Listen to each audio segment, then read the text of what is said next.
మూర్తిస్ రైతులోకం శ్రీనివాసమూర్తి ఒంగోలు. ప్రస్తుత అకాల వర్షాలు, వరదల ముంపుతో అనేక పంటలు వేసినటువంటి రైతు మిత్రులు చాలా రకాల కష్టాలను అనుభవిస్తూ ఉన్నారు. ఆరుగాలం శ్రమించి పంట ఆఖరి దశలో కోత దశలకి పంట తీసుకునే దశకు వచ్చేటప్పటికి నేలపాలైపోతున్నటువంటి తమ పంటలను చూసి ఎవరితో చెప్పుకోవాలో, ఈ ఆపద నుంచి ఎలా గట్టెక్కాలో అర్థం కాక సతమతమవుతూ చాలామంది ఈ సమస్యని ఎట్లా అధిగమించాలి అనేటువంటి సమస్యతో నా ముందుకు వస్తున్నారు. అలాంటి వారి ఈ ఆపదని దృష్టిలో పెట్టుకొని ఎక్కువ మందికి ఈ సమాచారం అందాలనేటువంటి ఉద్దేశంతో తీస్తున్నదే ఈ వీడియో. ప్రస్తుత అకాల వర్షాలు, అసమగ్ర వాతావరణ పరిస్థితుల వల్ల ఏర్పడినటువంటి ఇబ్బంది, ముంపు. ఇప్పుడు ఇట్లాంటి పరిస్థితుల నుంచి పూర్తిగా నష్ట నివారణ చేసుకోలేకపోయినా సాధ్యమైనంత వరకు నష్టాన్ని మినిమైజ్ చేసి నష్ట నివారణ చర్యలు తీసుకొని పంటని కాపాడుకునేటువంటి విధానాల గురించి ప్రధానంగా ఈ వీడియోలో కాన్సన్ట్రేట్ చేయటం జరిగింది. ఇప్పుడున్నటువంటి ఈ ఇబ్బందిని మనం ప్రధానంగా మొదటగా నేల నుంచి నష్టం ఏ రకంగా ఉంటుందనేటువంటిది మొదలుపెట్టినప్పుడు, ఈ అధిక వర్షాల వల్ల నేల ముంపుకు గురవుతుంది. దానివల్ల పోషక పదార్థాలన్నీ అడుక్కెళ్ళిపోతాయి లేదా కొట్టుకుపోతాయి. మెరక పొలాల్లో నుంచి వరద ఉధృతికి సారవంతమైనటువంటి టాప్ సాయిల్ కోతకి గురయ్యి కొట్టుకుపోతుంది. ఇట్లా ఈ నేల కోతని మనం ముందే, వర్షాలకి ముందే మెరక నేలల్లో ఉన్నటువంటి పొలాలైతేనేమి, లేదు పళ్ళు ప్రాంతంలో ఉన్నటువంటి పొలాలైతేనేమి తగిన జాగ్రత్తలు తీసుకోవాలి. ఆపద వచ్చిన తర్వాత ఇబ్బంది పడే కన్నా కూడా ముందే దానికి సంబంధించినటువంటి జాగ్రత్తలు తీసుకోవాలి. అట్లా చూసినప్పుడు నేల కోతపడి ఒండ్రు మట్టి కోసుకుపోతుంది అని అనుకున్నప్పుడు అసలు మనం మన పొలం చుట్టూరా ఒక పెద్ద ట్రెంచ్ లాంటిది కొడితే మన పొలాన్ని దాటి నీరు బయటకు వెళ్ళదు, సారవంతమైన నేల బయటకు వెళ్ళదు, కోతకు గురి కాదు. అట్లాగే ఎగుడు దిగుడుగా ఉన్నటువంటి పొలాలు అయితే కనుక ఆ పొలంలో ఉన్నటువంటి పళ్ళు ప్రాంతంలో ఈ ఎగువన ఉన్నటువంటి మట్టి కొట్టుకొని వచ్చి మేట వేసినప్పుడు అది బయటకు వెళ్లకుండా రాళ్లతో ఒక రివిట్మెంట్ లాంటిది కట్టుకుంటే నీటి వరకు బయటకు వెళ్ళిపోయి నేల సారం మన పొలంలోనే ఉంటుంది. తర్వాత మనం దాన్ని తీసుకొని మళ్ళీ మన పొలంలో వేసుకోవడానికి ఆస్కారం ఉంటుంది. ఇట్లాంటి పరిస్థితుల్లో మనం చేయాల్సినటువంటి ఇదేంటంటే, ముందు ఈ నీటిని, అధిక నీటికి ముంపుకు గురైనటువంటి మన పొలంలో ఉన్నటువంటి నీటిని ఇమ్మీడియట్గా బయటికి పంపించాల్సిన అవసరం ఉంటుంది. అట్లాగే ముంపుకి గురైనటువంటి నేలల్లో సారం కొట్టుకుపోకుండా ఉండేటట్టుగా తగిన జాగ్రత్తలు కూడా తీసుకోవాల్సిన అవసరం ఉంది. దీనివల్ల వచ్చేటువంటి నష్టాల్లో ఇంకొక నష్టం ఏంటంటే, అధిక వర్షాలు, అకాల వర్షాల వల్ల మనం రెడీ చేసుకున్నటువంటి నేలనే పదే పదే మళ్ళా చేసుకోవాల్సి వస్తుంది. పంటలు లేట్ అయిపోతాయి. ఇట్లా లేట్ అయినందువల్ల మనకి పంటల కాలం మారిపోతుంది. ఇట్లా అకాలంగా పంటలు వేసినప్పుడు చీడపీడల ఉధృతి కూడా ఎక్కువగా పెరగడానికి ఆస్కారం ఉంటుంది. ఎంతో కష్టపడి మనం మన పొలంలో నిర్మించుకున్నటువంటి టాప్ సాయిల్లో ఉన్నటువంటి మైక్రో ఆర్గానిజమ్స్ బాగా డిస్టర్బ్ అయిపోవడానికి ఆస్కారం ఉంటుంది. ఇట్లాంటి పరిస్థితుల్లో దీని నుంచి మనం ఎట్లా బయటపడాలి అని ఆలోచించినప్పుడు వీలైనంత వరకు ఇందాక చెప్పుకున్నట్లుగా పొలం చుట్టూ ట్రెంచింగ్ కొట్టుకోవాలా, రాళ్లతో రివిట్మెంట్ లాంటిది ఏర్పరచుకోవాలా. పంట పెట్టేటప్పుడు కూడా తప్పనిసరిగా మనం నివారణ యాజమాన్యం కింద ఆస్కారం ఉన్న ప్రతి పంటని డ్రిప్ వసతి ఏర్పాటు చేసుకొని రైజ్డ్ బెడ్స్ వేసుకొని మల్చింగ్ వేసుకొని పంటలు పెట్టుకుంటే కనుక ముంపు గురి కాకుండా ఉంటాయి. నీరు కాలువల్లో ఉంటుంది కాబట్టి పంట వేరు వ్యవస్థ వేరు దెబ్బతినకుండా కొల్లకుండా ఉంటుంది. ఇట్లా మనం వాటిని ఈ రకమైనటువంటి ఇబ్బందుల నుంచి అధిగమించి బాగుపడటానికి ఆస్కారం ఉంటుంది. ఇకపోతే ఆల్రెడీ వేసినటువంటి పొలాల్లో ఈ అధిక వర్షాల వల్ల కలిగేటువంటి నష్టం గురించి చెప్పుకునేటప్పుడు నేలలో తేమ శాతం ఎక్కువైనందువల్ల నీరు నిలబడినందువల్ల అప్పుడే విత్తుకున్నటువంటి పొలాలు అయితే కనుక విత్తనం కుళ్ళిపోయి మొలక శాతం తగ్గిపోవడానికి ఆస్కారం ఉంటుంది. అట్లాగే ఎదిగినటువంటి పైర్లలో నీరు నిలబడినప్పుడు వేరుకుళ్ళు కాండం కుళ్ళు లాంటివి రావడానికి ఆస్కారం ఉంటుంది. నీరు ఎక్కువగా నిలబడినప్పుడు పోషక యాజమాన్యాల్లో కూడా ఇబ్బందులు వస్తాయి. అంటే మనం వేసినటువంటి బలాలన్నీ కూడా నీటితో పాటు కొట్టుకుపోవటమో లేదంటే నేల యొక్క అడుగు పొరల్లోకి వెళ్ళిపోవటమో జరుగుతూ ఉంటుంది.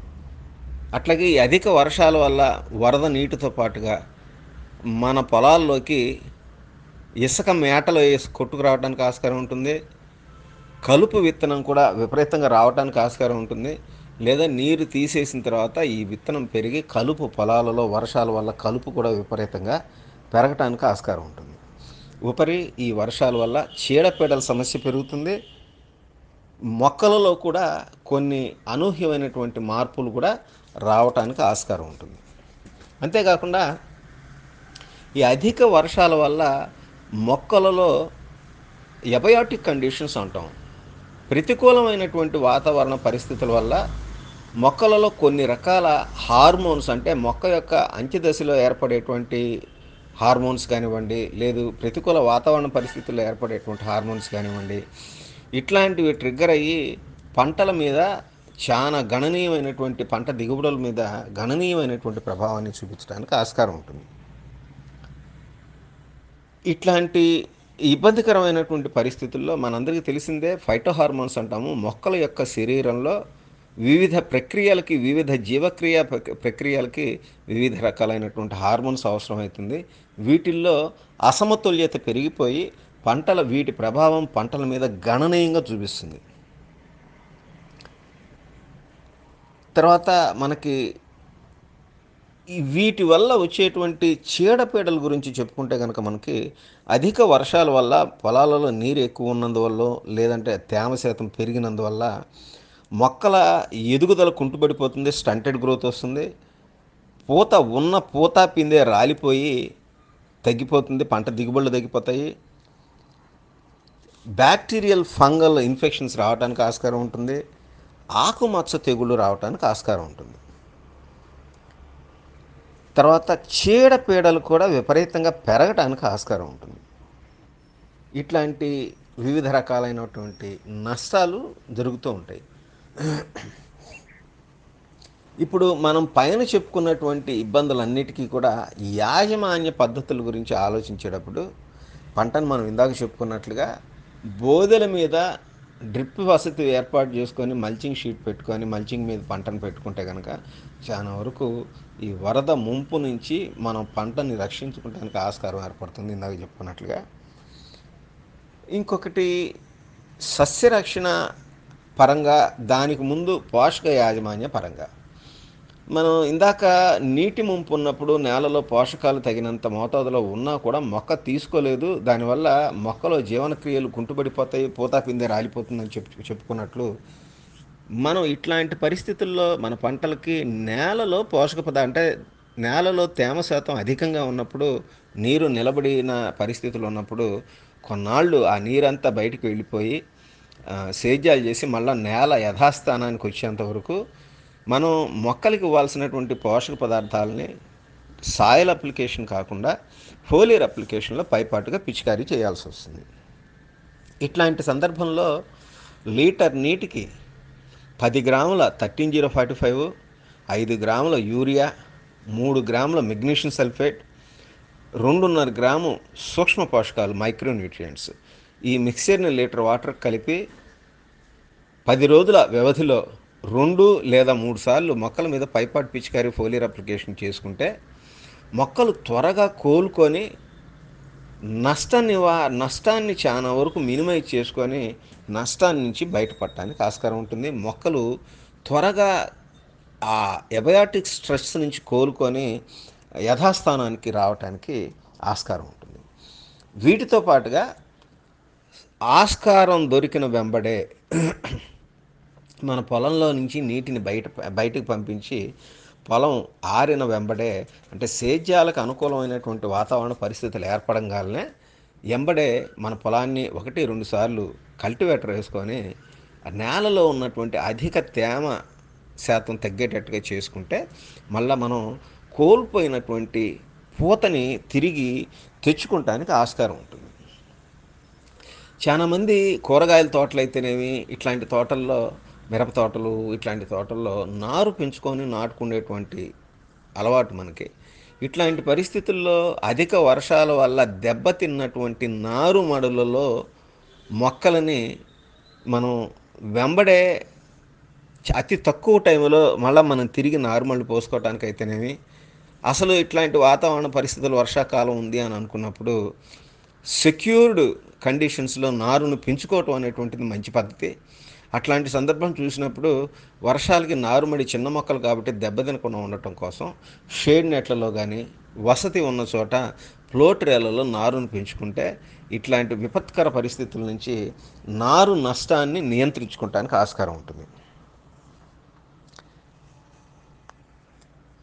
మనం ఇందాక చెప్పుకున్నట్లుగా అనుకూల పరిస్థితులు ఏర్పడంగానే వెంబడే నేలని 1-2 సార్లు కల్టివేటర్ వేసుకొని కలుపును నిర్మూలించుకోవాల్సి వస్తుంది. లేదంటే అప్పటికే స్ట్రెస్కు లోనైనటువంటి మొక్కలకి బలాలకి పోటీ ఏర్పడి అవి ఇబ్బందులని ఎదుర్కోవటానికి ఆస్కారం ఉంటుంది.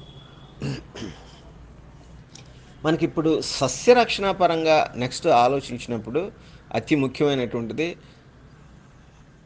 అతివృష్టి సమయంలో ఏర్పడినటువంటి చీడపీడల యాజమాన్యం అనేటువంటిది అతి ముఖ్యమైనటువంటిది. వాటిని సకాలంలో నిర్మూలించుకోగలిగితేనే మనం నష్టం తీవ్రతని తగ్గించుకొని మన పంటల్ని అనుకున్న స్థాయిలో పంట దిగుబడులు పొందడానికి ఆస్కారం ఉంటుంది. ఇప్పుడు అధిక వర్షాలు అనేటువంటివి ఖచ్చితంగా చీడపీడలకి ఫంగల్ ఇన్ఫెక్షన్స్ అయితేనేమి, బ్యాక్టీరియల్ ఇన్ఫెక్షన్స్ అయితేనేమి, లేదా పెస్ట్ ఇన్సిడెంట్స్ అయితేనేమి ఖచ్చితంగా పెరుగుతుంది. వీటిని మనం సకాలంలో గుర్తించి నివారించుకోవాలి. అట్లాగే కొద్దిగా తెరిపి వాతావరణం ఏర్పడంగానే మనం ప్రివెంటివ్ మెషర్స్ కింద అప్రోప్రియేటివ్ ఫంజిసైడ్స్ అయితేనేమి, బ్యాక్టీరిసైడ్స్ అయితేనేమి, ఇన్సెక్టిసైడ్స్ అయితేనేమి అప్లై చేసుకోవాల్సి వస్తుంది. ఇట్లాంటి వాటి గురించి చూసేటప్పుడు మనకి సహజంగా వచ్చేటువంటి పెస్ట్ ఇన్సిడెంట్స్లో పురుగుల యాజమాన్య పద్ధతిని అనుసరించేటప్పుడు చూసుకునేటువంటి వాటిల్లో సహజంగా మనకు వచ్చేటువంటి ఇబ్బందులు ఇక్కడ మనం చెప్తున్నటువంటి పెస్ట్ ఫంజిసైడ్ మేనేజ్మెంట్ గురించి చెప్పేటప్పుడు ఇవన్నీ కూడా అంటే కొన్ని నాన్ స్పెసిఫిక్ ఇన్సెక్టిసైడ్స్ ఫంజిసైడ్స్ ఉంటాయి. ప్రివెంటివ్గా వాడుకునేటప్పుడు అట్లాంటి వాటిని వాడుకోవచ్చు. స్పెసిఫిక్గా రైతు స్థాయిలో గుర్తించగలిగి స్పెసిఫిక్ ఇన్ఫెక్షన్ అని తెలిసినప్పుడు దానికి వాడుకునేటువంటి మందులు సపరేట్గా ఉంటాయి, వాటిని వాడుకోవచ్చు. ఇప్పుడు ఇక్కడ నేను రెండిటి గురించి చెప్తున్నాను. అట్లాంటి విషయానికి వచ్చేటప్పటికి మొదటగా నాన్ స్పెసిఫిక్ పెస్ట్ ఇన్సిడెంట్స్ గురించి చెప్పుకునేటప్పుడు మనకు రసం పీల్చే పురుగుల్లో చాలా రకాల రసం పీల్చే పురుగులు ఉంటాయి. అట్లాగే కొన్ని రకాల పెద్ద పురుగులు కూడా అంటే క్యాటర్పిల్లర్స్ అయితేనేమి, మ్యాగట్స్ అయితేనేమి, వీటి అడల్ట్ ఇన్సెక్ట్స్ అయితేనేవి కొద్దిగా ఇబ్బంది పెడుతూ ఉంటాయి. అట్లాంటి సందర్భంలో మనం ప్రివెంటివ్గా ఆలోచించి చేసుకునేటప్పుడు మనకి ఇక్కడ నాణ్యమైనటువంటి ఇన్సెక్టిసైడ్ కాంబినేషన్ కింద ప్రొఫెనోఫాస్ 50% గురించి చెప్పుకోవచ్చు. లేదు మిక్స్డ్ ఇన్సెక్ట్స్ ఉన్నప్పుడు అంటే రసం పీల్చే వివిధ రకాల రసం పీల్చే పురుగులు, వాటితో పాటుగా క్యాటర్పిల్లర్స్, మ్యాగట్స్, వాటి అడల్ట్స్ ఇన్సెక్ట్స్ ఉన్నప్పుడు combination of profenofos and cypermethrin గురించి చెప్పుకోవచ్చు మనం. ఇట్లాంటి ఇన్సెక్టిసైడ్ కిందకి వచ్చేటప్పటికి మనకి ప్రొఫెనోఫాస్ 40% ఈసీ, సైపర్మెత్రిన్ 4% ఈసీ. ఇట్లాంటి మందు మనకి జోడీ టాటా కంపెనీ వాళ్ళది జోడీ 404 అనేటువంటి ఇన్సెక్టిసైడ్ ఉంటుంది. దీన్ని లీటర్ నీటికి 2 ml చొప్పున కలిపి మనం పిచికారీ చేసుకున్నప్పుడు ఒకటి లేదా 2 సార్లు 15 రోజుల వ్యవధిలో చేసుకున్నప్పుడు అన్ని మనం ప్రొఫెనోఫాస్, సైపర్మెథిన్ తర్వాత థయాడీ కార్బ్, మనకి లార్విన్ 75% డబ్ల్యూపీ అని ఉంటుంది. థయాడీ కార్బ్ అయితే కనుక 2 grams per లీటర్ వాటర్ కలిపి దీన్ని 15 రోజుల వ్యవధిలో 2 సార్లు స్ప్రే చేసుకున్నా కూడా మనం ఇన్సెక్ట్స్ యొక్క అంటే ఎనిమీ ఇన్సెక్ట్స్ యొక్క గ్రుడ్డు దశ, లార్వల్ స్టేజీ, అడల్ట్ ఇన్సెక్ట్స్ వీటన్నిటిని కూడా ఎఫెక్టివ్గా కంట్రోల్ చేసుకోవడానికి ఆస్కారం ఉంటుంది. అట్లాగే మనకి క్యాటర్పిల్లర్స్ వాటి యొక్క అడల్ట్స్ స్టేజ్లో ఉన్నటువంటి ఇన్సెక్ట్స్ని కంట్రోల్ చేసుకోవడం కోసం అయితే కనుక కొరాజన్, క్లోరాంట్రినిలిప్రోల్ ఇది 0.5 ml per లీటర్ వాటర్ చొప్పున కలిపి 15 రోజుల్లో 2 సార్లు స్ప్రే చేసుకోవచ్చు. Proclaim, emamectin benzoate 0.7 grams per litre water కలిపి 15 రోజుల్లో 2 సార్లు పిచికారీ చేసుకోవచ్చు. అదే స్పెసిఫిక్గా రసం పీల్చే పురుగులు ఏదైనా ఉంటే కనుక వాటి కోసం అయితే కనుక ఇమిడాక్లోప్రిడ్ 17.8% SC ఇది 2 ml per లీటర్ వాటర్ కలిపి స్ప్రే చేసుకోవచ్చు. లేదా ఇమిడాక్లోప్రిడ్ 30.5% SC ఇదైతే కనుక 1 ml per లీటర్ వాటర్ చొప్పున కలిపి స్ప్రే చేసుకోవచ్చు. లేదంటే థాయమిథాక్సమ్ ఇదైతే కనుక థాయమిథాక్సమ్ 25% WG 2 grams per litre water కలిపి స్ప్రే చేసుకోవచ్చు 15 రోజుల వ్యవధిలో 2 సార్లు. లేదంటే థాయమిథాక్సమ్ 75% WG ఇదైతే 1 gram per లీటర్ వాటర్ కలిపి స్ప్రే చేసుకోవచ్చు. ఇట్లా మార్చి ఇన్సెక్టిసైడ్స్ని స్ప్రే చేసుకున్నప్పుడు మనం అన్ని రకాల ఇన్సెక్ట్స్ని ఎఫెక్టివ్గా కంట్రోల్ చేసుకోవచ్చు. ఇకపోతే మనకి ఫంగల్ ఇన్ఫెక్షన్స్ గురించి చెప్పుకునేటప్పుడు మనకి సాఫ్ అనేటువంటిది ఉన్నది. ఇది సిస్టమిక్ కాంటాక్ట్ ఫంజిసైడ్. దీనిలో కార్బండిజము, మ్యాంకోజెబ్ అనేటువంటి 2 మందులు ఉంటాయి. దీన్ని లీటర్ నీటికి 2 grams చొప్పున కలిపి 15 రోజుల వ్యవధిలో 2 సార్లు స్ప్రే చేసుకోవచ్చు. లేదంటే hexaconazole 2 ml per litre water కలిపి దీన్ని 15 రోజుల వ్యవధిలో 2 సార్లు పిచికారీ చేసుకోవచ్చు. లేదంటే propiconazole 1 ml per litre water కలిపి దీన్ని 15 రోజుల వ్యవధిలో 2 సార్లు స్ప్రే చేసుకోవచ్చు. లేదంటే కవచ్ క్లోరథాలనిల్ ఇది 2 grams per లీటర్ వాటర్ చొప్పున కలిపి దీన్ని 15 రోజుల వ్యవధిలో 2 సార్లు స్ప్రే చేసుకోవచ్చు. ఇట్లా మనం డిఫరెంట్ ఫంజిసైడ్స్ని మార్చి స్ప్రే చేసుకున్నా కూడా ఫంగల్ ఇన్ఫెక్షన్స్ని కంట్రోల్ చేసుకోవచ్చు. అట్లాగే ఇప్పుడు మనం చెప్పుకున్నవన్నీ కూడా ఫోలియర్ అప్లికేషన్లో చేసుకునేటువంటి ఫంజిసైడల్ లేదా ఇన్సెక్టిసైడల్ స్ప్రేస్ కింద చెప్పుకోవాలి. వీటితో పాటుగా మనకి అధిక వర్షాలు ముంపు వల్ల వచ్చేటువంటి వ్యాధుల గురించి చెప్పుకునేటప్పుడు ఫంగల్ బ్యాక్టీరియల్ వ్యాధుల గురించి చెప్పుకోవాలి. ఇది వేరుకుళ్ళు లేదా కాండంకుళ్ళు లాంటివి కలిగిస్తుంది. ఇట్లాంటి వాటి విషయానికి వచ్చేటప్పటికి మనకి బెస్ట్ ఆప్షన్స్ కింద 1% బోడియాక్స్ సొల్యూషన్లో 0.5 grams స్ట్రెప్టోసైక్లిన్ కలిపి కాండంకుళ్ళు లేదా వేరుకుళ్ళు సోకినటువంటి మొక్క, దాని చుట్టుపక్కల 4 వైపులా ఉన్నటువంటి ఆరోగ్యకరమైనటువంటి మొక్కలన్నింటినీ కూడా వేరు వ్యవస్థ తడిసేలాగా సాయిల్ డ్రెంచింగ్ చేసుకుంటే, నేలను కనుక తడిపితే ఈ ద్రావణంతో మనం ఎఫెక్టివ్గా వేరుకుళ్ళుని కాండంకుళ్ళుని కంట్రోల్ చేసుకోవచ్చు. లేదంటే blitox 3 grams per litre water దానికి 0.5 grams స్ట్రెప్టోసైక్లిన్ కలిపి దీన్ని సాయిల్ డ్రెంచింగ్ చేసినా కూడా మనం బ్యాక్టీరియల్ ఫంగల్ ఇన్ఫెక్షన్స్ నుంచి రక్షణ పొందవచ్చు. లేదు స్పెసిఫిక్గా మనకి ఫంగల్ ఇన్ఫెక్షన్స్ వల్ల వేరుకుళ్ళు వచ్చింది లేదా కాండంకుళ్ళు వచ్చింది అని చెప్పి తెలిసినప్పుడు మనం కేవలం బ్లైటాక్స్ 3 grams per లీటర్ వాటర్తో కలుపుకున్నా సరిపోతుంది. లేదంటే 1% బోడియాక్స్ సొల్యూషన్తో కూడా సాయిల్ డ్రెంచింగ్ చేసుకున్నా కూడా సరిపోతుంది. ఇవి ఆర్గానిక్ పరం కిందకు వస్తాయి. అట్లాగే కెమికల్ మెజర్మెంట్స్ కిందకు వచ్చేటప్పటికి మనకి కెమికల్ నివారణ కిందంగా మెటలాక్సిల్, మ్యాంకోజెబ్ అనేటువంటి సిస్టమిక్ కాంటాక్ట్ ఫంజిసైడ్స్ ఉంటాయి. వీటినైతే 2.5 grams per లీటర్ వాటర్ కలిపి ఆ ద్రావణంతో వ్యాధి సోకిన మొక్కలని వాటి చుట్టుపక్కల 4 వైపులు ఉన్నటువంటి ఆరోగ్యకరమైనటువంటి మొక్కలను 2 వరుసల్లో సాయిల్ డ్రెంచింగ్ చేస్తే కాండంకుళ్ళు, వేరుకుళ్ళు వచ్చినటువంటి వాటిని కూడా మనం మొక్కల్ని వాటి స్ప్రెడ్ని ఆపడానికి ఆస్కారం ఉంటుంది. ఈ రకంగా నేల ద్వారా, సాయిల్ ద్వారా వ్యాపించేటువంటి ఫంగల్ ఇన్ఫెక్షన్స్, బ్యాక్టీరియల్ ఇన్ఫెక్షన్స్ని కంట్రోల్ చేసుకోవచ్చు. అట్లాగే ఫోలీస్ మీద వచ్చేటువంటి ఫంగల్ ఇన్ఫెక్షన్స్ అయితేనేమి, ఫంగల్ బ్యాక్టీరియల్ ఇన్ఫెక్షన్స్ అయితేనేమి, లేదా ఇన్సెక్టిసైడ్స్ వల్ల వచ్చేటువంటి పెస్ట్ వల్ల వచ్చేటువంటి ఇబ్బందులు అయితేనేమి ఇప్పుడు చెప్పుకునే విధంగా చేసుకోవచ్చు.